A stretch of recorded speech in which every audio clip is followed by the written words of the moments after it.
निर्जला व्रत पीरियड में रखना चाहिए या नहीं, ये कई लेडीज़ के मन में आती है। निर्जला एकादशी हो या कोई भी एकादशी हो, ये पीरियड में रखना चाहिए या नहीं, ये प्रश्न आता है। तो आज की वीडियो इस प्रश्न के ऊपर बनने वाली है। आप स्किप नहीं करके लास्ट तक देखते रहिए। तो देखिए, ये दो प्रकार की बातें हैं। एक तो यदि आप व्रत रख लिए हैं, उसके बाद यदि पीरियड हो रहे हैं तो क्या करना चाहिए, और पीरियड पहले से हो गए हैं तो व्रत रखना चाहिए या नहीं। तो पहली बात, जो व्रत रखने के बाद आप यदि पीरियड हो रहे हैं उसी दिन, जैसे कोई एकादशी है या निर्जला एकादशी है, आप पीरियड रख लिए हैं, पूजा कर लिए हैं, आप 11 बजे 12 बजे या फिर दोपहर को पीरियड हो जाते हैं, तो कई लेडीज़ ऐसे करते हैं कि वो व्रत को छोड़ देते हैं, यानी हम तो पीरियड हो गए हैं और हमारा तो और कोई फल मिलने वाली है नहीं, और व्रत को छोड़ देते हैं और खाना खा लेते हैं। तो ये बिल्कुल भी न करिए, क्योंकि ये पूरे गलत बात है और आपको दोष लगने वाली है। क्योंकि आप संकल्प लिए हैं दिन भर का व्रत रखने का, और आपको पता नहीं है पीरियड आप बैठेंगे, और पीरियड आप बैठ भी गए हैं बाद में, तो आपको व्रत संपूर्ण करना ज़रूरी है। और इसके बाद और एक है कि पीरियड पहले से हो गए हैं आप पहले दिन या फिर उसी दिन सुबह, तो आप उस जगह में क्या करना चाहिए, निर्जला एकादशी व्रत रखना चाहिए या कोई भी एकादशी व्रत रखना चाहिए या नहीं। तो देखिए, आपको यदि दूसरा दिन है या फिर पहला दिन है, तो आप ये एकादशी का व्रत बिल्कुल भी नहीं करना चाहिए। आपको दोष लग सकता है आप यदि ये व्रत आप रखते हैं, तो बिल्कुल भी नहीं करें। आपको यदि तीसरा दिन है, आप सिर उस दिन तो नहीं धो सकते हैं।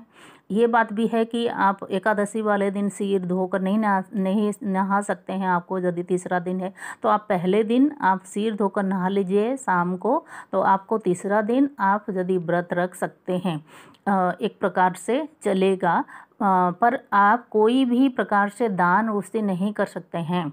अपने हाथों से ब्राह्मणों को या किसी को भी कुछ भी नहीं दे सकते हैं, सिर्फ और सिर्फ व्रत रख सकते हैं। और चौथा दिन यदि आपको हो रहा है, यानी चौथे दिन आप व्रत रख सकते हैं और सूखे चीज़ों का दान कर सकते हैं, जैसे पैसा आप ब्राह्मणों को दे सकते हैं, और कोई फल मूल आदि वो दे सकते हैं, तो आप चौथे दिन दे सकते हैं, यानी व्रत भी रख सकते हैं।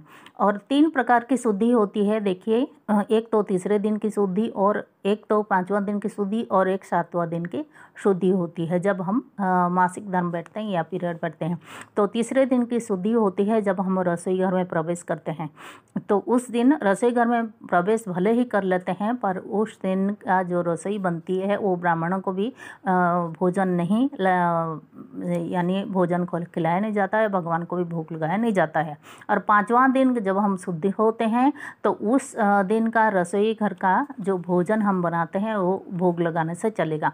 पर एक कंडीशन इसमें ये भी है, आपका शरीर शुद्ध होना चाहिए, आपके शरीर से मैला नहीं जाना चाहिए, पीरियड वाली बात नहीं होनी चाहिए, तब आप शुद्ध हो जाएंगे। और 7वां दिन का शुद्धता जो होती है वो पूरी शुद्धता है, और शास्त्र प्रमाण शुद्ध होती है 7वां दिन में। आप 7वां दिन में कोई प्रकार व्रत रख सकते हैं, कोई भी प्रकार ब्राह्मण भोजन, कितना भी बड़ा आयोजन हो रहा है तो आप उसमें सम्मिलित हो सकते हैं।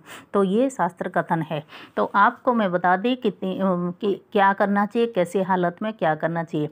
और आप जैसे व्रत का पारायण करते हैं, आपको यदि तीसरे दिन में आप व्रत रखते हैं, तो व्रत का ज़्यादा ही पारायण कर रहे हैं चौथे दिन में, तो आप उस दिन ब्राह्मण को जो कुछ दान दे रहे हैं, तो आप दान की जगह यदि सूखे अनाजों का या फिर सूखी चीज़ों का दान दे रहे हैं तो ठीक है, नहीं तो उसकी जगह आप पैसा दे सकते हैं।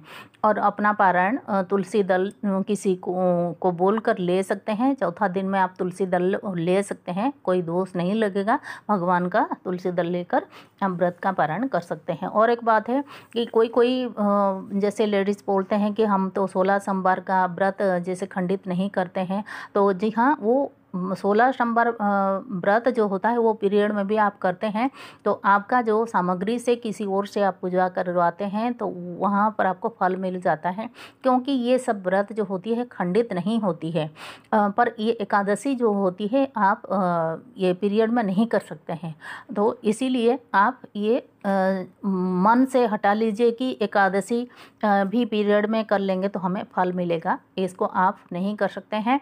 आप बल्कि ये भगवान के ऊपर छोड़ दीजिए कि ये इस बार यदि आप निर्जला एकादशी पर एक पीरियड बैठ गए हैं तो भगवान हमको प्रार्थना विनती करिए, प्रार्थना करिए कि अगले निर्जला व्रत हमसे हो और हम शुद्ध आकार से रहें और अगले निर्जला व्रत में पीरियड नहीं बैठें और हमसे हो, हमारा मन की कामना पूरी हो।